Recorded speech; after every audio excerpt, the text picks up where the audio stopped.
Nike, just a word, yet so much power behind it. A brand that inspires millions, one that transcends sports and fashion and has become a symbol of resilience, innovation, and success. But let's get one thing straight, Nike wasn't always this global empire.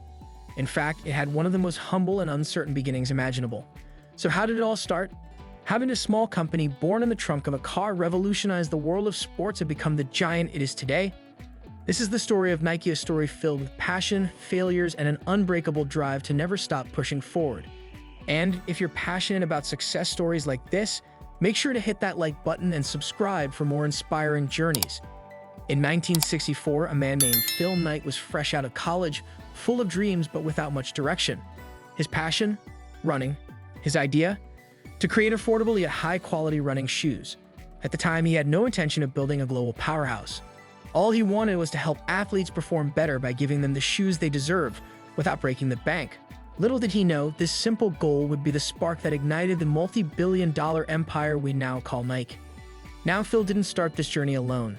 He teamed up with his former track coach, Bill Bowerman, a man equally obsessed with making athletes faster. The duo started small, like really small. Their original company name wasn't even Nike, it was Blue Ribbon Sports. Phil began importing shoes from a Japanese company called Onitsuka, now known as ASICS.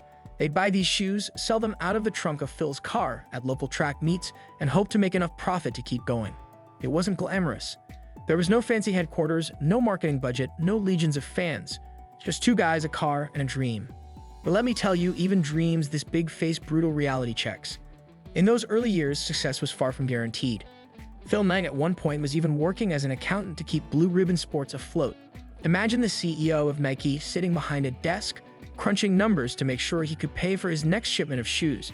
They were barely scraping by, but Phil and Bill had something that set them apart: relentless passion.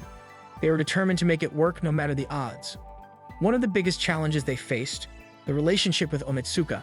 For years, they imported shoes from the Japanese company and sold them in the US market. The shoes were good, but they were never quite what Bowerman or Knight envisioned.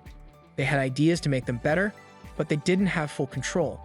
And as their business grew, tension between the two companies did too. Eventually, Onitsuka tried to cut ties with Blue Ribbon Sports and sell their shoes directly in the US. This could have been the end of the line for Phil Knight, but instead, it became the beginning of Nike. In 1971, Blue Ribbon Sports rebranded itself as Nike, named after the Greek goddess of victory. And the timing couldn't have been more perfect. Bowerman, always the tinkerer, had come up with a new idea for the sole of the shoes, something revolutionary. One day, while making waffles for breakfast, he looked at the waffle iron and thought, what if we used this pattern for a running shoe sole? Yes, you heard that right, the legendary Nike waffle sole was born from an old waffle iron. It was lightweight, offered incredible grip, and changed the game for runners. But here's where things really took off. They didn't just change the design of the shoe, they also embraced marketing like never before. In 1973, Nike signed a rising track star named Steve Prefontaine. He wasn't just any runner, Prefontaine was a legend in the making. His rebellious spirit and sheer determination mirrored Nike's own ethos. Prefontaine was the perfect brand ambassador, and he gave Nike credibility in the world of sports. However, the real breakthrough came in 1984. That year, Nike took one of the biggest marketing gambles in history. They signed a young basketball player straight out of college, a kid named Michael Jordan.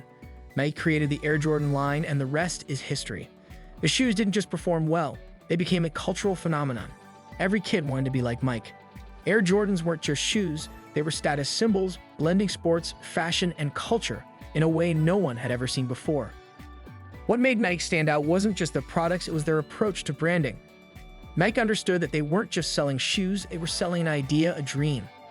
That's where they just do it slogan comes in. Simple, powerful, and universal.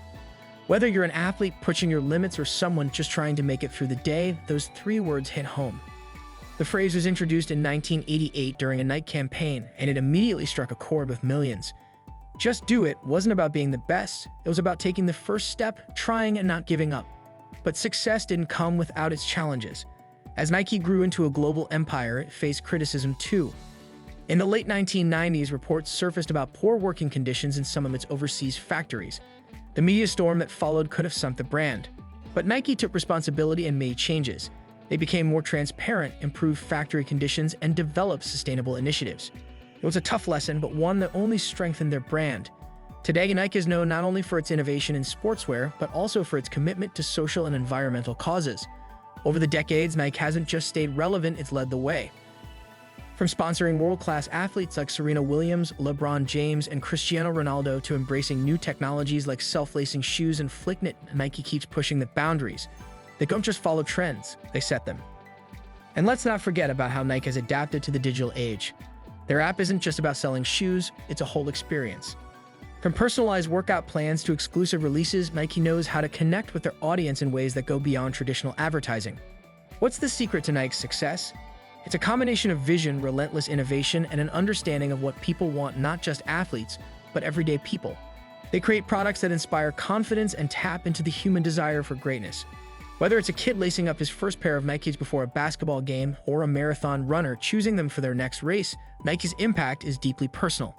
It's not just a brand, it's a symbol of striving for more, pushing past limits, and never settling. And through it all, Nike has stayed true to its roots. From those humble beginnings, selling shoes out of the trunk of a car, to becoming the global icon it is today, the journey has been anything but easy. But Phil Knight and Bill Bowerman never stopped believing in their vision. They were willing to take risks, fail, and try again. That's what success is all about, facing the challenges head-on and pushing through them. So the next time you see that swoosh logo, remember this. It's more than just a brand. It's the result of decades of hard work, innovation, and an unrelenting drive to keep moving forward. Nike's story is proof that with enough passion, perseverance, and a willingness to adapt, anything is possible. And who knows? Maybe one day, your success story will inspire the world too. If you found this story inspiring, don't forget to like this video and hit that subscribe button to join us for more incredible journeys of success. Your story is still being written, so remember, just do it.